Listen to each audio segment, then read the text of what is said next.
Chicken ఫ్రైకి కావలసిన పదార్థాలు: కేజీ చికెన్, అల్లం పేస్ట్ 100 గ్రాములు, చిటికెడు పసుపు, ఉప్పు తగినంత,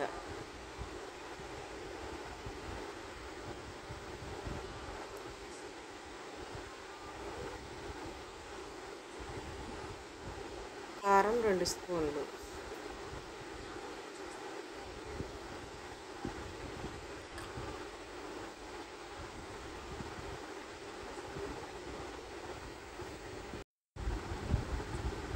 ఇదంతా ఒకసారి కలిపేసుకొని ఒక 10 నిమిషాలు పక్కన పెట్టుకోవాలి.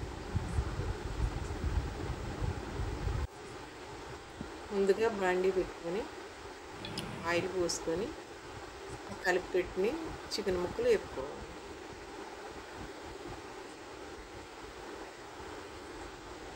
ఇలా ఫ్రై అయ్యాక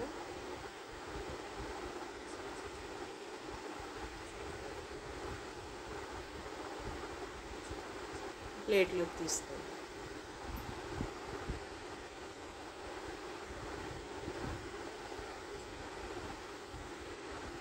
తర్వాత మసాలా పొడి వేసి కలుపుకొని